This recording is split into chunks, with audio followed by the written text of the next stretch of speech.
then to introduce Alan Pascuzzi, who is a regular on our program because he's so good and interesting. Many of you know Alan, originally from America, but living here over 20 years. He's a working artist, both sculpture and fresco, using the techniques from the Renaissance period. That he's a deep student of those techniques. And so he's our go-to guy. He's a very good art historian too, writes interesting books. But so he's our go-to guy about how it was done, what was happening in the workshops, what was happening up on the scaffolding and all those things. And tonight he's talking about lapis lazuli. Over to you.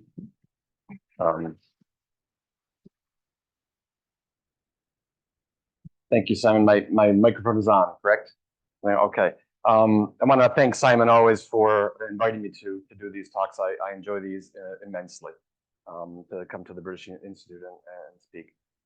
Let's get right into the talk. Tonight's talk is called The Divine Blue, Lapis Lazuli, How Lapis Lazuli Pigment Was Made in the Renaissance. And then I added a subtitle, Everything You Wanted to Know About Lapis Lazuli. When we walk through the Uffizi and we view the paintings of, oh, sorry, a little bit too strong. Okay. Sorry, I should turn this. There we go. Okay, now you can see the blue. Okay, good. Thank you, Simon. When we walk through the Uffizi and look at paintings like of Cimabue and Giotto, the Madonnas, and we stand in front of paintings like Fra Filippo Lippi's Coronation of the Virgin, we can see that in all these paintings, they all contain a number of colors like yellow, red, green. Most of these colors come from the earth and were simply ground into pigments and used by Renaissance artists to be used in egg tempera, oil, or in fresco. The brighter and more intense colors are in some cases more poisonous, like arsenic yellow, which I don't use anymore, and mercury red, which is also quite poisonous. But there's one color that stands out from all the rest and was used for the most important figures, like Mary. And that color is the color blue. But have you ever noticed how some blues are a bit dull and dark? But sometimes there's a blue that pops out of the painting and captivates your attention with its almost electric glow. Now that color with that certain zing is not your usual pigment. In fact, it was and still is the most expensive blue that artists can use. This blue is lapis lazuli blue, the blue that has the most exotic of names, blue ultramare, blue from beyond the seas.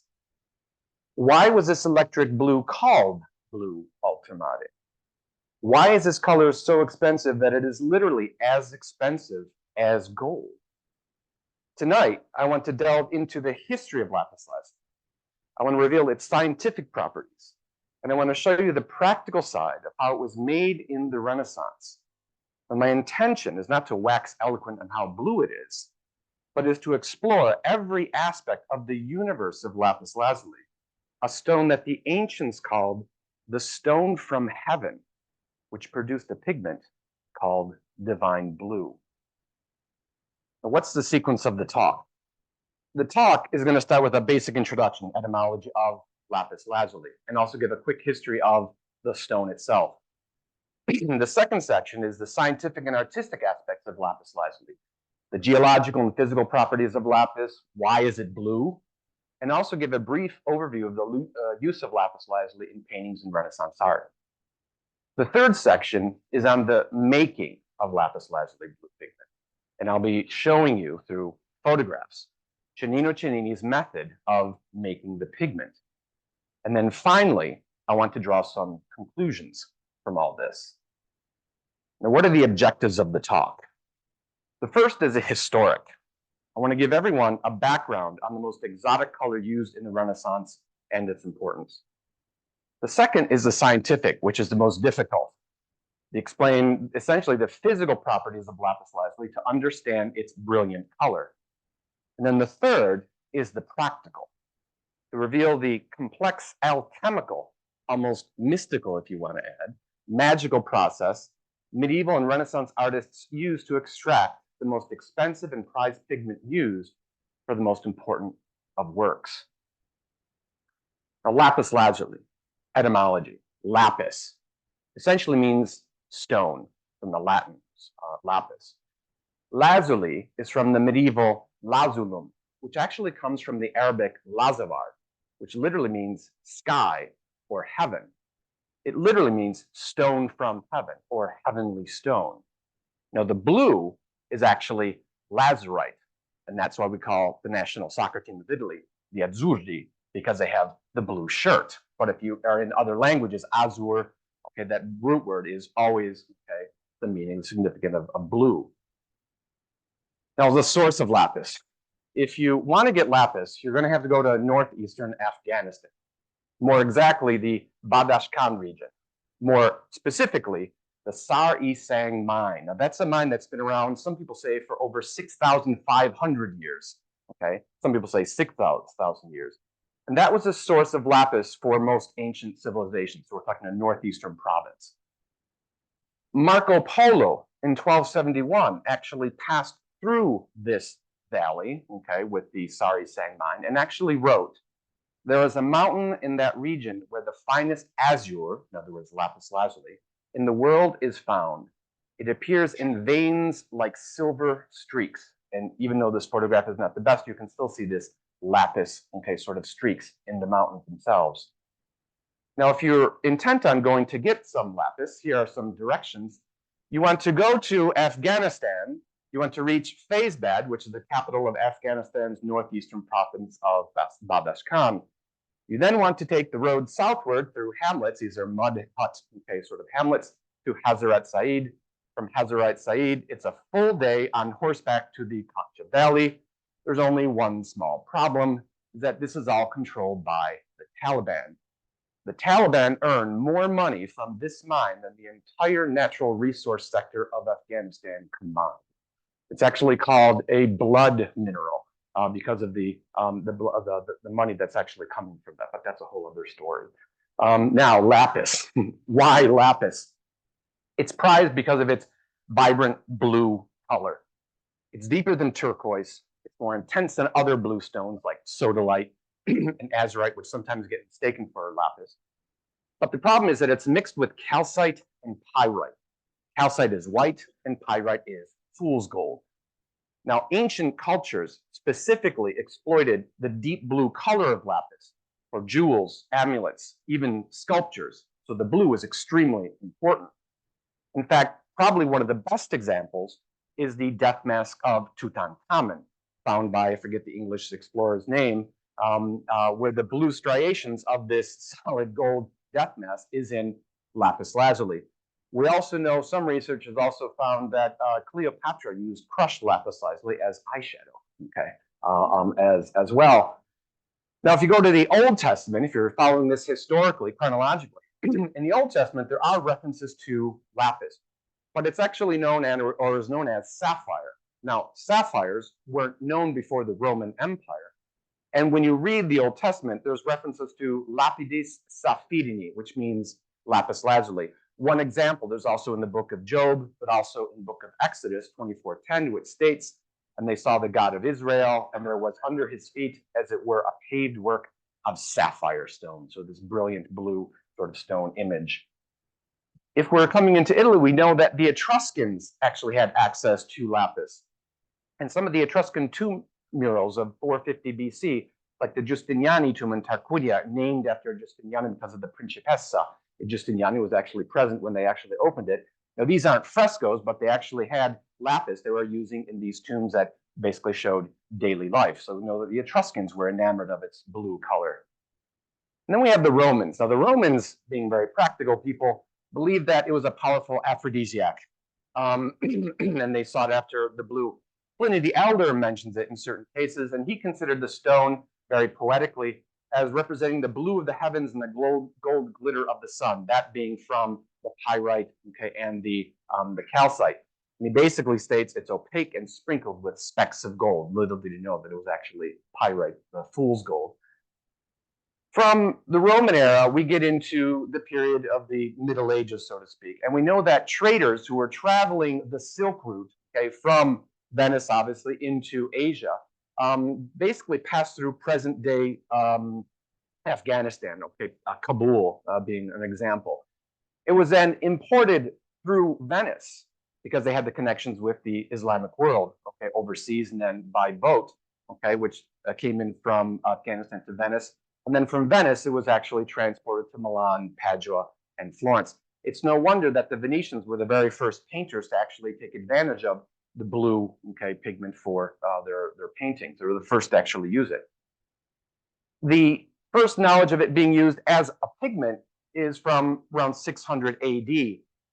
And we see references to it as the blue ultramare, the blue from beyond the sea.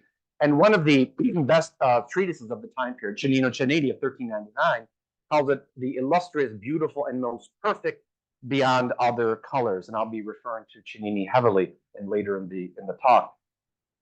But why was the color blue, and lapis lazuli in particular, so important to Christian Europe? Well, we have to get into the concept of what the color means. The Byzantines and the color blue. In the Byzantine Empire, obviously after the fall of the Roman Empire, the Byzantine Empire in Constantinople around 500 AD, blue represented the color of an empress, in other words, royalty. In Byzantine iconography, blue represents transcendence, mystery, the divine, the color of the sky, of the heavens. And if anyone has ever walked through Galla Placidia in Ravenna, and you walk into that space, which is one of the most magnificent spaces in Italy, you see this blue sky with all these golden sort of stars. And it's no wonder, I don't know if this is an urban legend that George Gershwin wrote, okay, Rhapsody in Blue, okay, based from this. I'm not sure, that's just an urban legend. But anyway, it is a Rhapsody in Blue.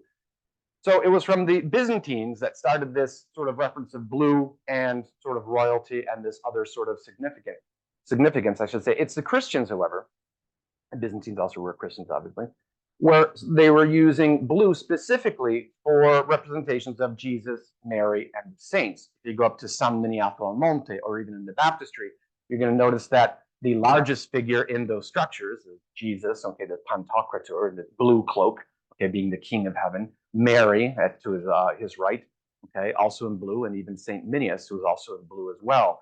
Now, this blue sign was the sign of royalty, of heavenly, the divine. If you get more specific and start to concentrate on paintings, this is where it starts to get interesting. In the 11th to the 15th centuries, we know that there was a growing cult of the Virgin in the Middle Ages in Europe and specifically in Italy. What we're getting is a lot of these large altarpieces, like Cimabue's Santa Croce. This was a reconstruction I did of where the painting actually was in another talk about a year ago. Blue became important for the religious paintings of the Madonna. These large altarpieces were the focal point of the whole church. Mary had to be painted in blue. But why is the cloak of the Madonna blue? As I lecture, okay, or was lecturing, you usually say, well, it's because of the royalty, but it's actually more complicated. The Virgin Mary's cloak is blue based on the Christian Byzantine tradition of royalty. She's the Queen of Heaven. She's known as the Maestà, the Virgin in Majesty. And here we have a Madonna from the 12th century, okay, in Hagia Sophia. So this goes way back. There is a tradition that she was actually in red in certain cases, but then blue actually takes over. For Christians, okay, not only did it mean royalty, but it also meant faithfulness. Blue represented following God's commandments instead of your own will. Now, Mary is considered the faithful daughter of Zion. She fulfilled the call of obedience that God had asked of her, and hence that's why she's in blue even in Annunciation. She's being faithful. But also, it's also blue for the color of grieving. And when you have images like this of the Masaccio's Trinity crucifixion, it is a symbol of lamentation, grief. So this blue is actually a symbol of her grief. Now, how do we put all this together? How does it tie into lapis and also patrons of these paintings? The patrons of painters had to purchase the materials for the painting in many cases. Lapis lazuli, the most expensive blue, had to be used for the cloak of Mary. if the patron wanted to express their extreme devotion to Mary and also her glorification. And that's why in certain cases, lapis lazuli, the use of lapis lazuli is specifically mentioned in contracts of the early Renaissance. So you have to understand that lapis lazuli, the use of lapis lazuli for these paintings, okay, equaled the maximum amount of devotion and glorification. But it went even beyond that. Yes, lapis lazuli used in works of art exemplified Christian devotion, but it also expressed the expression of wealth and artistic luxury.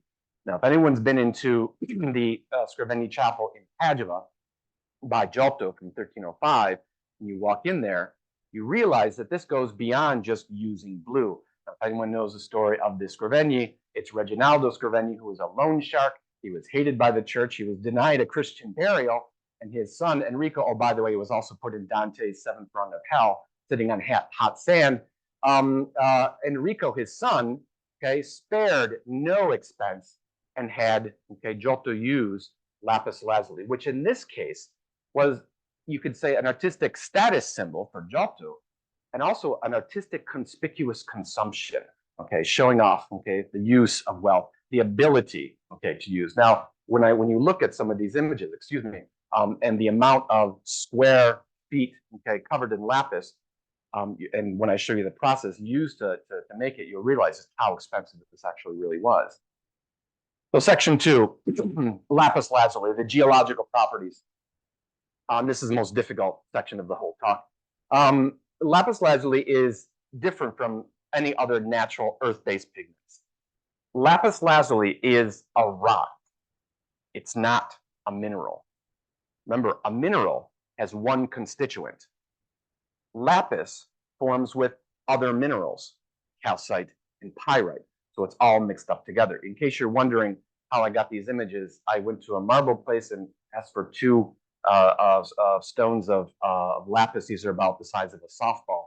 I had about 5,000 euros of lapis in my hand. I brought it back to him immediately, obviously, as well. Now, the primary component of lapis lazuli rock is lazurite.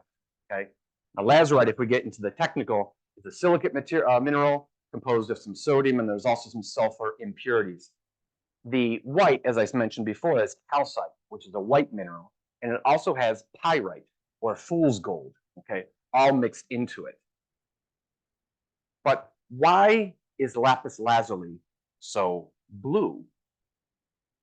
And this is where we have to get into blue and the concept of color. Now, color is a complex phenomenon. If you're talking about minerals, the color of a mineral is a result of the structure of the minerals. And we're talking literally atoms, electrons, and protons.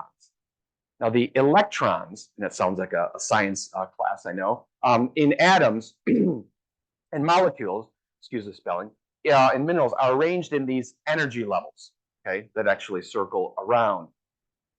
Now, the color of a mineral is based on light. Light is white. It contains all the colors of the wavelengths combined, from red, orange, yellow, green, blue, indigo, and violet. Minerals are colored because light of certain wavelengths are absorbed by the electrons in the mineral. So therefore, if a mineral absorbs some of the wavelengths, the remaining wavelengths that we see produce color. So let me bring this down one more notch. Lapis lazuli, the stone, absorbs most of the red region of wavelengths of light. The blue wavelengths are not absorbed at all, and the blue wavelengths pass through the mineral. Now, the blue wavelengths dominate and create a blue color that we see in lapis lazuli. Now, lapis lazuli is different from other blue minerals because of its complex anatomical structure that absorbs more of the red, some other colors as well, and lets this intense blue come through. But what about the pigment? And there we have to use sort of a metaphor. Why is the sky blue? The air is filled with particles. The white light from the sun passes through these particles. The light gets scattered, decreasing the wavelengths, which turns it bluer and bluer. Now, the same thing essentially happens with lapis lazuli pigment. Now, the intensity of lapis, and this is, you have to ask, well, why is lapis lazuli blue pigment so different from other blues? The intensity of the powdered lapis used in paintings depends on the size of the particles. In other words, how you grind it up. Lapis lazuli has to be ground to a very fine powder. Now, light hits these particles. The red zone of light is absorbed more efficiently because there's more space, okay, surface space, leaving a more intense blue color. And that's what we see in paintings. So from the rock, the pigment, to the painting, it's a concept of light. Now, when you look at lapis lazuli blue, the pigment, and then as it's used in paintings such as Raphael's Maddalena Strozzi, it seems electrically charged. It has a zing to it, and that's my terminology, obviously. It's easily distinguished from these dead blues, so to speak, such as azurite or smaltino. And what are these other blues? If you look at paintings in the Uffizi and you start to see a blue pigment and it seems a little sort of subdued, a little dark, it's not just age, it's actually the color that was actually used. Or if you look at other blues that are electrically charged, that are over 300 or 400 years old and they haven't changed, well, that depends on the mineral used. If the patron wasn't really sort of devoted and just wanted to use a simple blue, he would have used alternatives such as smaltino or azurite, and these are much less expensive. Smaltino is a cobalt-containing ground glass, and it's almost transparent, of course, and it's prone to fading. I think there's even a San Marco, the chapter house of Fra Angelico, the blue is actually smaltino, if I'm not mistaken. It's actually faded. Azurite is extracted from a copper ore, a copper carbonate, and has a little bit more of a punch. So if you see these dead blues, this is what they actually are. It's not actually lapis lazuli. But when you look at the use of lapis lazuli, the pigment, in the Renaissance, artists obviously desired lapis lazuli pigment, okay? But it was extremely costly. Now, what's it based on? What's the cost of the ultimately actually based on? It's based on two factors. The first is the cost of mining and transportation into Europe. And in the Renaissance and even up to the 1900s, they mined it by going into the caves in the Sarisang mine, lighting huge fires, heating up the cave, and then dousing the fires. The change in heat, okay, the hot and the cold, cracked the rocks, and then they went in and actually pulled the rocks out. Now they just use dynamite. The second, okay, reason why it was so expensive is the laborious production process by specialized craftsmen, okay, before it could even be purchased by artists in pigment form. The rock by itself is not going to do it. You have to extract the blue. Now, how much does lapis lazuli pigment cost? If you're looking at it in terms of today, a piece of high quality lapis lazuli per gram, I'm talking 1 gram, is 50 euro. Gold per gram, and this is obviously tentative, it goes up and down, is around 60 euro. 10 grams of lapis lazuli pigment is 58 euro. 10 grams is like 2 teaspoons full.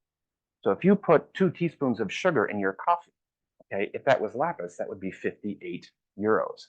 Lapis. It's extremely expensive. A small bottle at Zecchi's, okay, well, a small bottle is 10 grams, is about, say, 60 euros. Okay, 60 euros if you're interested in using it.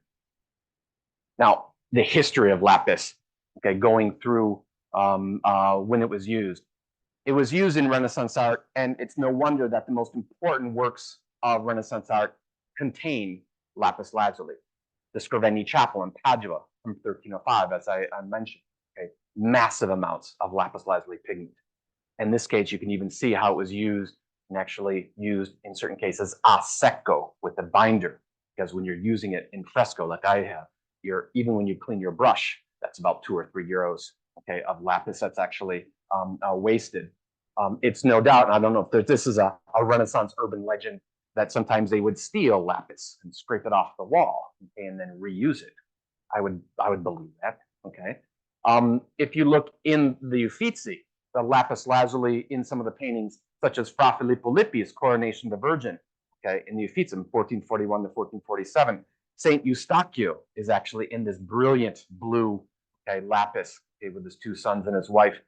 It's so important that his cloak is even bluer than the Madonna's in certain cases. Even the sky has these sort of striations of different types of blue, of lapis lazuli blue, different choices, different grades. If you look at this one painting by Botticelli in Scotland, Sleeping Christ, you can see that blue for the Madonna in this case it exemplified the grieving Madonna, sort of the foreshadowing of her, okay, soon, okay, after eventual sort of crucifixion of her son, and this brilliant blue that pops, okay, right out. And also Leonardo da Vinci used blue. Now, Leonardo used it in a very interesting way in oil, and one of the best examples is his Virgin of the Rocks. This is the National Gallery in London, where he used it in a very thin glaze, okay, on the cloak of the Virgin. And he also used it on perhaps the most expensive painting ever sold in auction, the Salvator Mundi, which the cloak of Jesus, the Salvator Mundi, is in a very light veil of lapis lazuli blue. So whoever was paying for these paintings, okay, had the money in order to purchase it. And then finally, probably the largest example outside of the Scrivini Chapel is Michelangelo's Last Judgment in the Sistine Chapel from 1538 to 1541. This is all lapis lazuli blue. Now we know that Michelangelo had started to use azurite and smaltino and then shifted to lapis lazuli when he probably realized that he didn't have to pay for it because the Pope was paying for it. And at this time, he had to pay for all the pigments for the Sistine Chapel, but for the Last Judgment, it was a blank check, and the Pope was willing to pay. It's also probably a question of him trying to be like the Venetians too, with this brilliant blue, almost like Titian. Could be his sort of like tribute to Titian as well. Now, section 3. How was lapis lazuli pigment made in the Renaissance? Now, in Renaissance Florence and Siena, for example, pigments were readily available in powder form for artists. Okay, we know that. Some pigments were extracted right from the earth, right by the artist, and then they were made in the artist's workshop, and they were ground up. And this manuscript, some sort of illustration of this female painter painting of the blue coat for the Madonna, and this apprentice who's busily grinding up. It's probably not lapis, okay, but some other blue pigment. So in certain cases, the less expensive ones were actually made in the workshop. Now, this consisted simply of grinding natural colors like ochres or ferrous oxides, okay, the yellows and the reds, were soft. They were basically colored earth.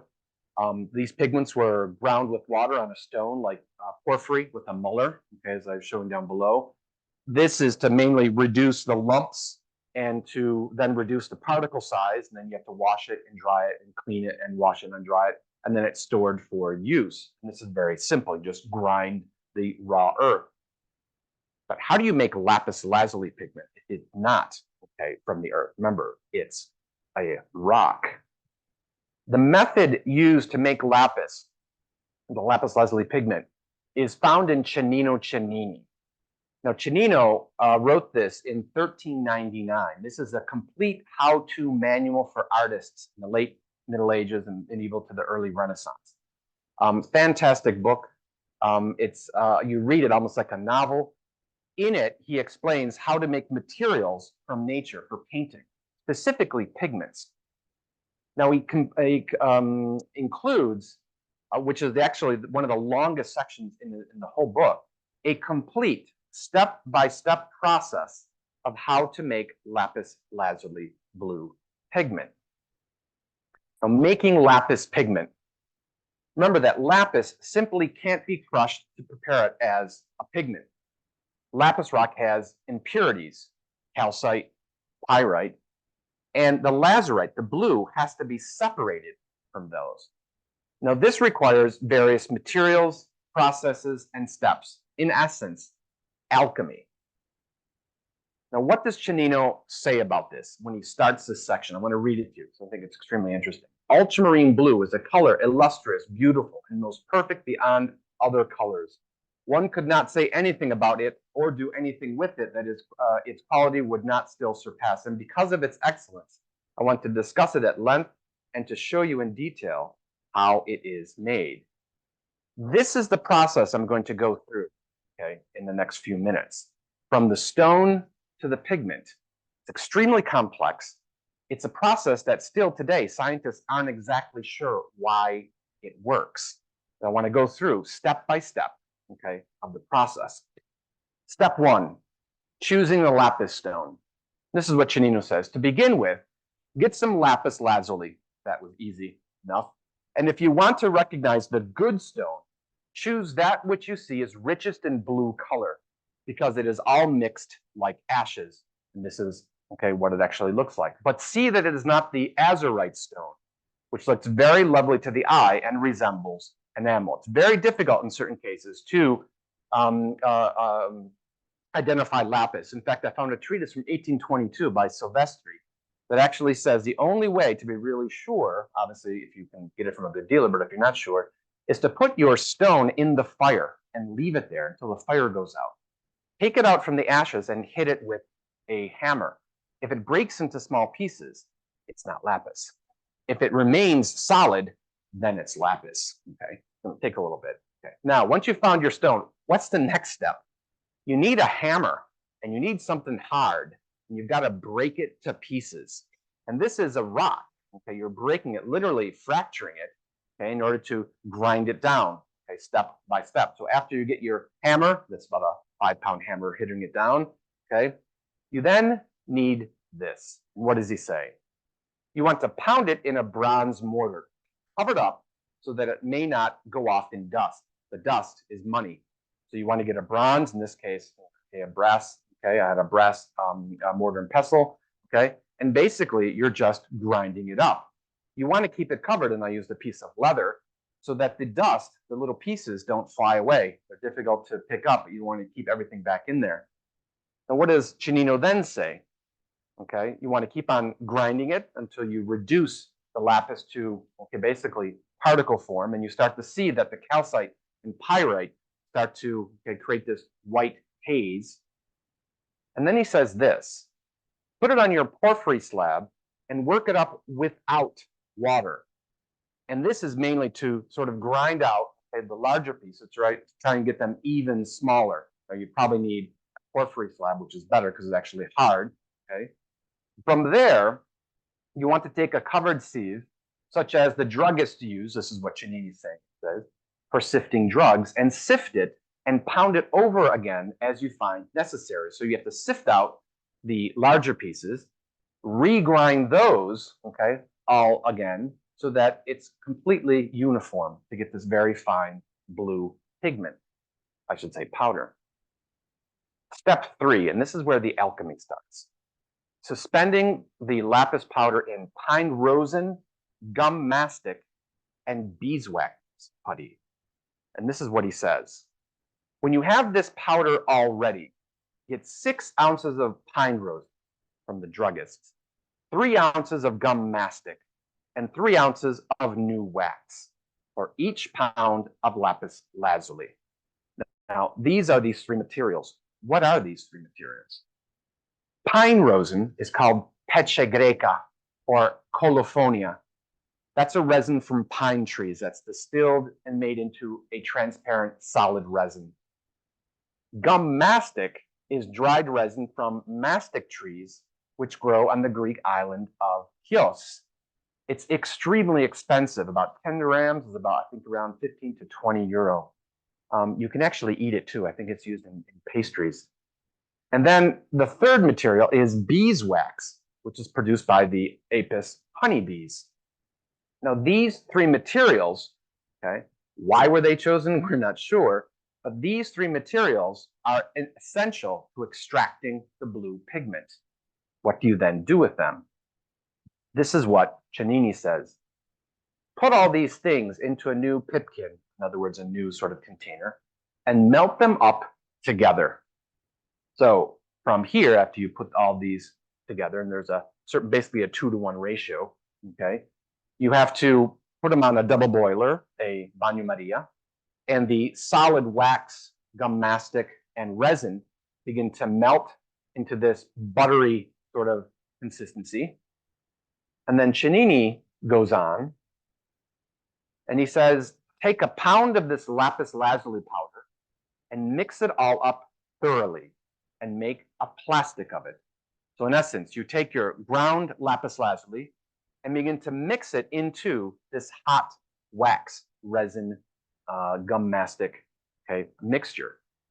From there, you begin to stir it up, and it starts to look like this blue soup, okay, that you begin to sort of mix up together to make sure that the lapis powder is completely sort of distributed in this melted, okay, putty.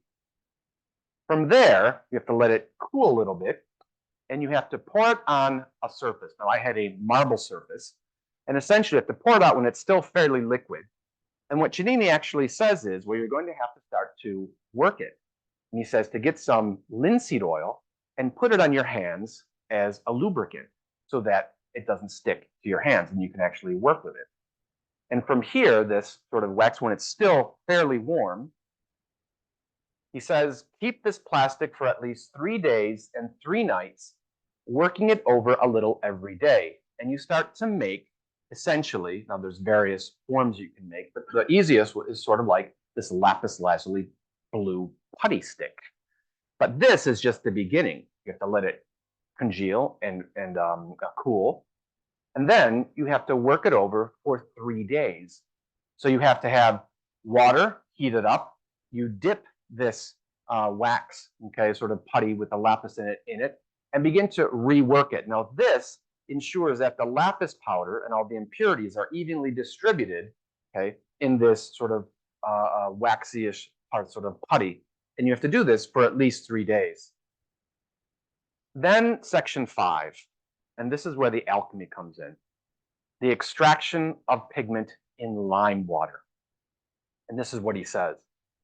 Have your plastic in a glazed wash basin where you have been keeping it, and put into it about a porringer full of lye, fairly warm.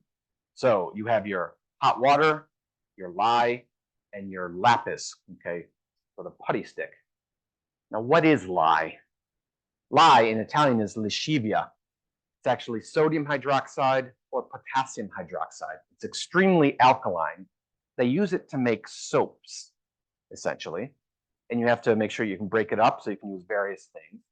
And then you have to put in about 2 teaspoons or tablespoons worth of this lye in the warm water. And then this is where you progress to the extraction. What does Cennini say? Squeeze and knead this plastic this way and that, just as you work over bread dough with your hand in the same way. Now, I use gloves because the lye is a bit alkaline, it'll burn you, okay? So essentially, when you dip it into the warm water and begin to melt it again, you begin to knead it. And the next is a sequential series of photographs. The putty is very blue when you start. When you begin to knead it and dunk it into the water begins to turn blue. And the putty starts to lose some of its color. And you continue doing this until the water starts to turn very blue. Now, what does Cennini say about this? He says, when you see that the lye is saturated with blue, draw it off with a glazed porringer.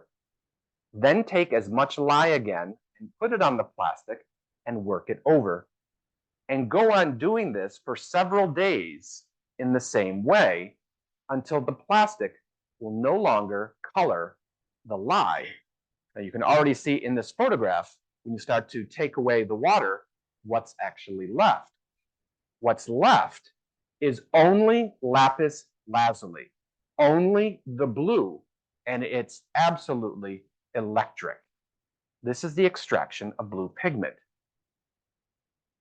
Essentially, going over this again, start off with the putty, begin to dip it in the lye water, take out the water, and this is what you're actually left with. Okay, pure lapis lazuli pigment that costs a lot of money. Now, just think of how much lapis was used in the Last Judgment or the Scrovegni Chapel. This is the process that they used. Why does the Cennini method work? And this is the question. Okay, and this is what it's actually quite fascinating. The method works due to the natural quality of lazurite on an atomic level. Lazurite, the blue of lapis lazuli, is hydrophilic.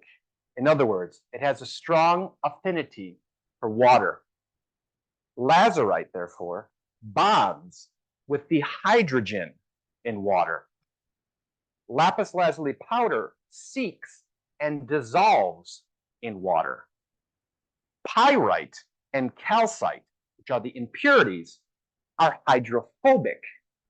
They lack the affinity for water. They do not dissolve and resist water. Now, if this is the case, then you can say, well, why don't you just dunk it in water? Well, that doesn't work. You have to use lye. Now, why lye? Remember, lye is sodium or potassium hydroxide. Lye reacts with the waxes in the putty. They become soap.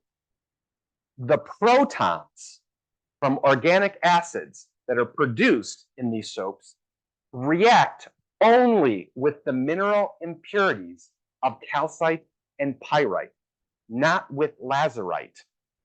So lazurite is resistant to the proton reaction. When needed in lye water, lazurite is released in putty to the water because the water acts as the vehicle, whereas calcite and pyrite are held in the putty.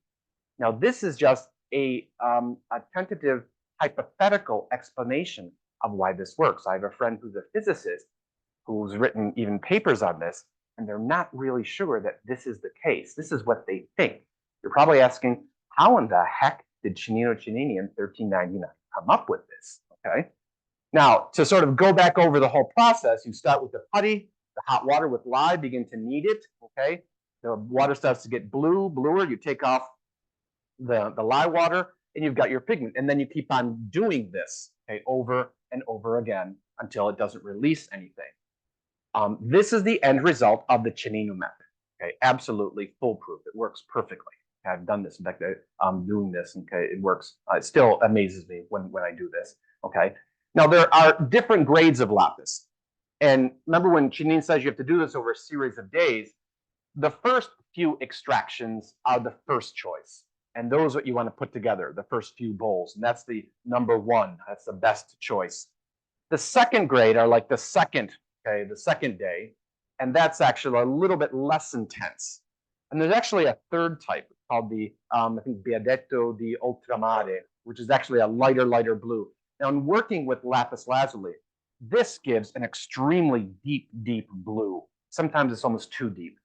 Sometimes the better blue, that really sort of vibrant blue, that's a little bit lighter, is actually the second grade when you actually work with it. Okay. Now, lastly, what does Cennino say? The last comment that he says about this, he says, and know that they making it is an occupation for pretty girls rather than for men, for they are always at home and reliable, and they have more dainty hands. I'm not going to comment on that. That's Cennini from 1399, but it was probably made in the home, which is extremely interesting. Now, section 4, conclusions. How can we conclude all of this? You're obviously going to paint with lapis lazuli. That's the whole process. Okay, that's what the end result is. And you mix it, okay, with a binder, egg tempera, oil, or even in fresco. Now, if you're mixing it with egg tempera, egg is actually one of the best materials you can work with lapis, because that blue becomes extremely rich. And with the orangey yellow of the egg, with the chickens that are eating, okay, it's a good sort of animals like little bugs and stuff like that. It really gives this nice deep blue. You have to be very careful because it'll dry out fairly quickly. If you're working it in oil, that's a little different. The oil is a little slippery. It sort of tends to take away from the heavy blue. In fact, in certain cases, like in Leonardo's case, he actually used glazes of it. And in fact, eventually, over 300 or 400 years, the lapis reacts with the protein-like bands in the oil and actually gets a little bit degraded in certain cases. If you're going to work it in fresco, and I've actually used it in fresco, it works very well in pure fresco. It holds itself up. But usually, if you want the blue really to come out, you're going to use it in secco. In other words, painting your fresco, finishing your fresco, underpainting it with a lighter gray or maybe even a red, like a complementary color red, and then mixing it with egg, and then coloring it and covering it with this egg-bound lapis, and it works very well. Unfortunately, after 700 years, it usually falls off or it gets stolen in certain cases. Now, what about the historic conclusions to sort of put all this together? The fascination of lapis lazuli is, I think, is a part of human history. You go from the ancient Egyptians to the Renaissance, even to the present day. There's this absolute fascination with lapis lazuli, this blue stone. If you're looking at it art historically, the presence of lapis lazuli pigment in painting is extremely important, probably for 3 reasons. Number one, it shows the importance of the patron. Lapis is the expression of wealth and, yes, devotion. But if you see lapis on any painting, or if you have the suspect that this is lapis, this means that the patron wanted to show something through using it in his works that he or she commissioned. It also shows, number 2, the importance of the work. And that's when I said that it's no coincidence that some of the most important pieces of Renaissance art have lapis in them. And the third is actually the skill and high status of the artist, such like Leonardo da Vinci or Michelangelo. You're not going to give lapis to a lower rate artist. You're going to give it to the best. And you also have to know how to use it, which is extremely interesting.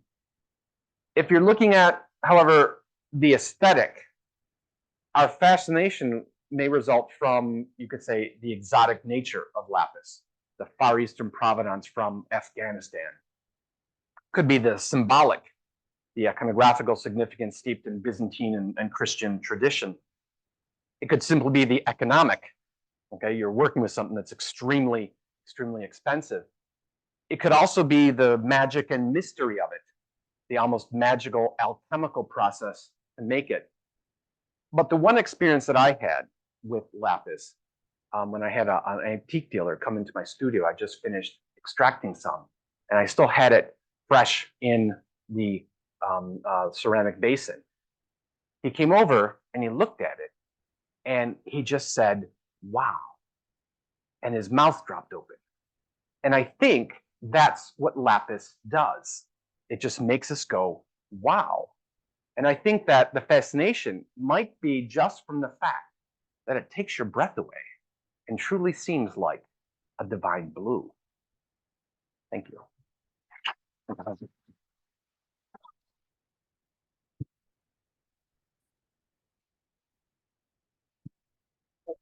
Thank you very much, Alan. I'll find some notes. There we are. Nice to see you all. And the Zoomers are coming up to join us. And as always, we can now do the question and answers. Rules the same as always. If you're in the room and want to ask a question, make a comment, put your hand up, and I'm bringing a microphone so that people on the Zoom can hear you. And for the Zoomers, you can join us in the chat and we'll read it out on your behalf. And for those who are feeling bold, you can unmute and talk to us. We like to hear the Zoomers in the room from time to time. So who would like to go first? Any thoughts or contributions over there?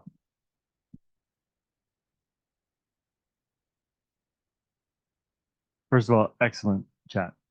I just had a quick question about Tutankhamun's death mask. Ooh. Would that have gone through the same process? Was it painted, or is it the stone itself? Okay. I'm not an expert on this, but what I think is lapis was actually cut and then inserted. I don't think they were actually making the pigment. I think those are actually lapis stones, very high quality, very pure, that they just managed to actually cut and then insert.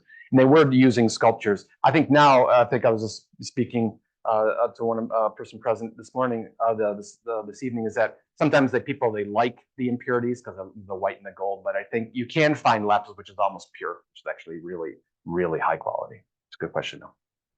Good. Lots of questions on the end here.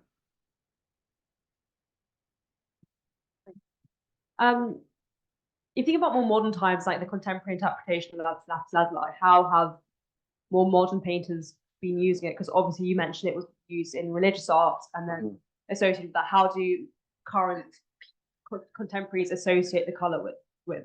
Well, that's interesting. It's a little bit outside of my realm, but I think, if I'm not mistaken, Vermeer used it.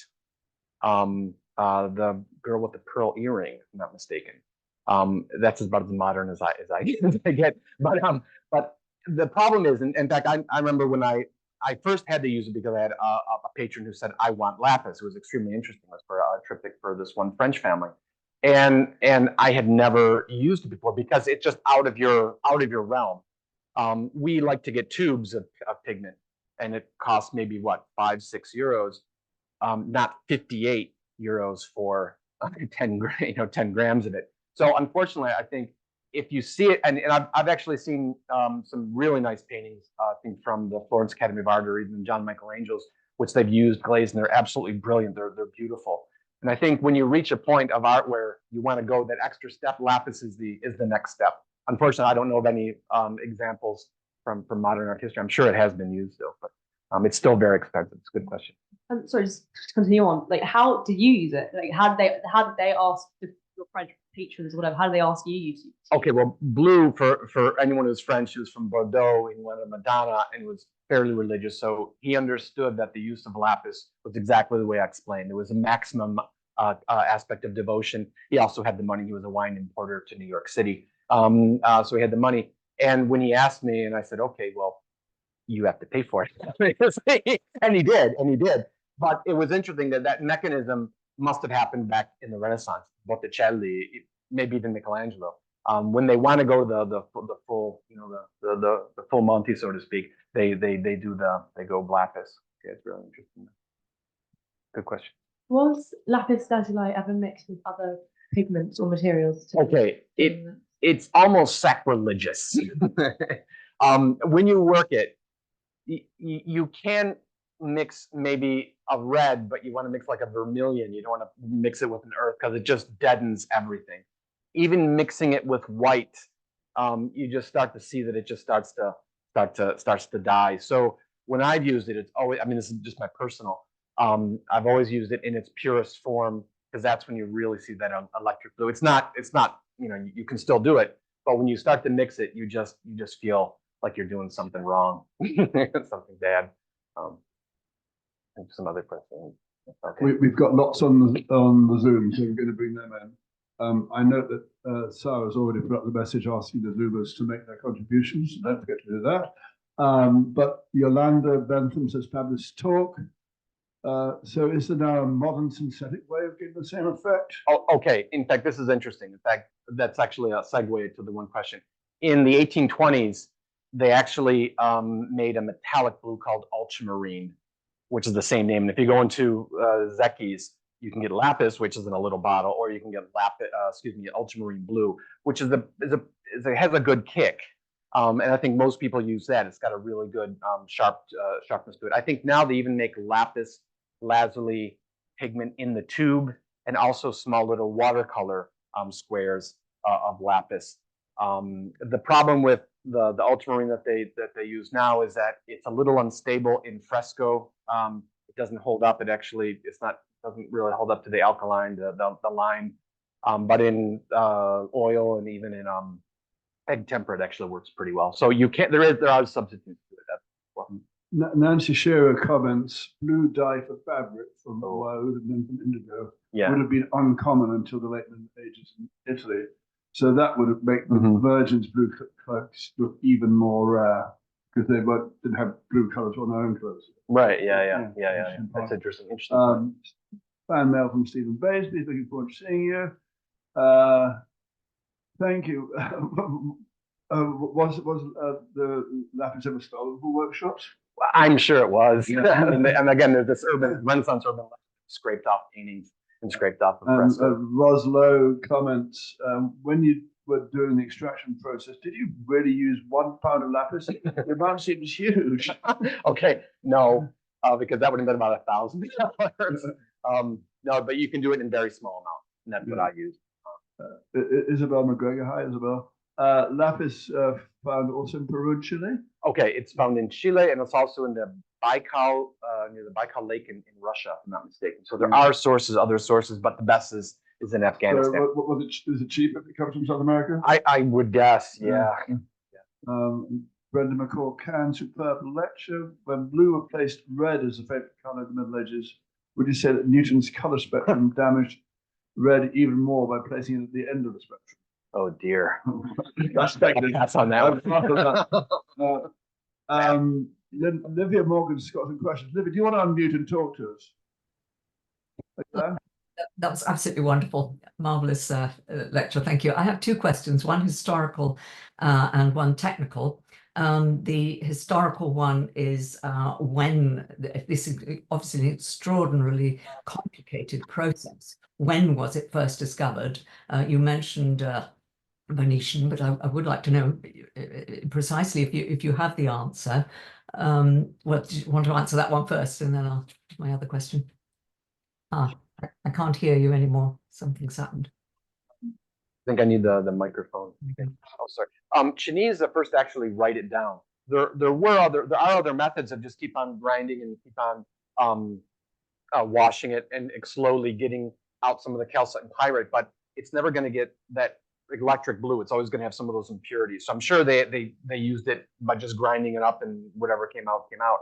Cennini was the first one to write down where you extracted all the impurities. That's what I found, and you actually had pure blue color, pure blue pigment. What about the first use? Because obviously Giotto is earlier than Cennini. I think there was one image where I showed it was a manuscript, and it actually shows up in manuscript paintings. In fact, there's this amazing, I wish I could have shown, but I didn't want to get too off track.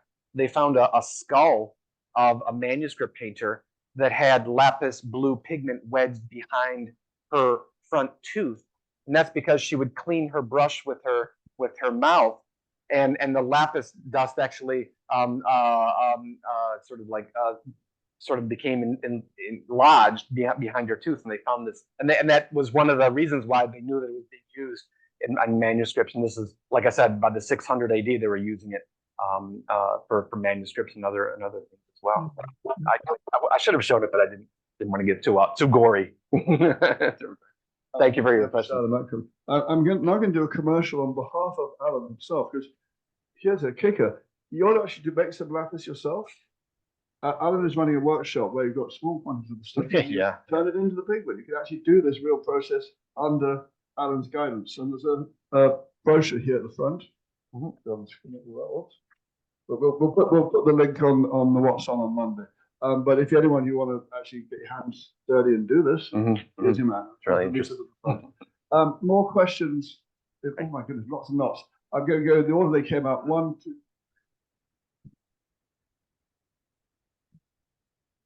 Thank you. Great lecture. Thank you. When and how did lapis, how does it equal gold leaf? And is one more status than the other? And is gold leaf harder or easier to make?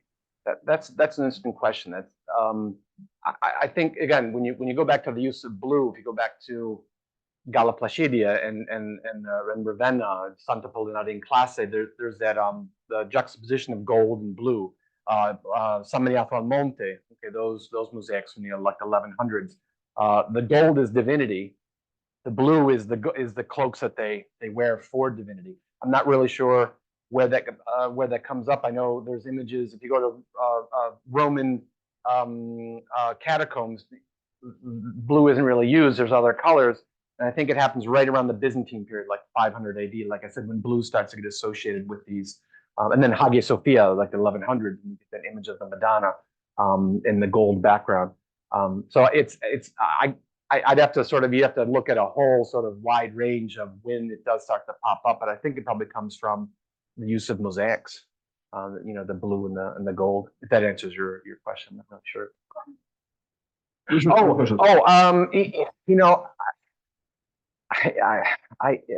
I think because it's as expensive as gold. I don't even know how to quantify it. It's a good question. It's a good question, both. Yeah. So I'm curious about the let's say, the process of how a painter actually secured the lapis powder. You're describing this amazingly laborious method. Right. I can't imagine that there's some gnome sitting in somebody's workshop, grinding away, shall we say. Right. But I cannot imagine how Michelangelo, for instance. He wasn't gonna do No, that. no, Right. no. So I guess the question is, how did the supply chain work? Okay. This is what I've extracted from looking at certain things. There are certain indications. Cennino Cennini says it's made in the home, so it's not made in the workshop, and they're buying it. And I've come across in various researches where like the Fra Filippo Lippi's coronation. When he was painting that, he had it in his home, and then I think he moved it. He went to San Marco, and then he moved it to Santa Polinare, where the Cassagno's Last Supper is, because that's where the blue pigment was kept. So he literally moved the whole painting, and that's not a small painting. He moved the whole painting to where the blue was kept in the monastery. So that's where the safe, that's where it was safe, so to speak. And there are indications, I know that, if I remember correctly, where even Michelangelo ordered it from, I think, monks, if I'm not mistaken, that were already making it. So alchemists, the druggists and stuff like that. So I think it was, yes, you're right. It wasn't being ground up in the workshop and I'm going to use it, I think they already bought it already ground up and purchased, but it was kept in places like, like I said, what Lippi said in the monastery, in the convent. Good question. Yeah, exactly. I am very, very embarrassed to ask this, but I have been satisfied of the 3 times of the Giotto and Leonardo and other things that I really want to know the color painted grigio. Painted grigio is the same of divine blue color. Paint the Painted grigio every time. There is no one very similar to the blue sky of the Giotto. Oh. And the Italian, my professor, showed me that I paint in Japan and France here, but only Italy here are painted grigio. Both of the so many times you use it, so I really want to know. Divine blue is the same of a painted grigio. Painted, you have to. Divine blue is just sort of the name of it. It's lapis lazuli pigment. Marine blue. Oh, ultramarine. Yeah. Okay. In fact, there's lots of names that they put to it. Ultramarine blue. Okay, no, that's different because that's cobalt. Okay. Well, that. Okay. Yeah. Yeah. Okay. No, there's many different blues like azurite, cobalt. Then there's ultramarine, which is the one that was made in the 1800s. And there's a lot of names that are sort of circling around, but it's lapis lazuli blue. Yeah, it's probably it could, I mean, the other blues, Prussian blues, I mean, those are other blues that are on the market. But I know that the main thing is if you want lapis lazuli blue, ask for lapis lazuli. And that's how then you won't It's going to cost you. What are more questions out back here? People waiting to go on the front. I'm gonna ask that nasty question. Has this kind of blue been duplicated by another process which bypasses the lapis? Okay, bypasses. There are other processes that you can use to extract it now, and it's all based on basically grinding up and then sifting and stuff like that. So there are other processes. This still works better if you want to do it in your own home, but not. There's no other blue that. The problem is that lapis lazuli, lazurite, anatomically is more unique than any other color. That's why when I was talking about the absorption of the red, it absorbs all the red zone of the wavelengths better than any other blues that we know of. And that's why it's so unique. So it's not like rubber where they were able to synthesize it. No. It's like lapis is still lapis. It's still lapis. Thinking about this intense wild fat pigments, I found myself thinking about Anish Kapoor, who's done a lot of major sculptural work using pigment, very often black, also sometimes blue. And he has these great sort of piles and shapes of pure pigment. Right. Really, really intense. And you are sort of the wildfire. Possibility. I wonder if Anish can afford that much lapis. I mean, he's a successful guy. Well, yeah. And the work still for a lot of money. So maybe I don't know. Sodalite is pretty good. In fact, I made a mistake of buying sodalite once, and I thought it was lapis. It was actually sodalite. Sodalite is very blue, but it's sort of a deadish blue. It's got some red into it, so it all depends. Sometimes, okay, you can take it with me.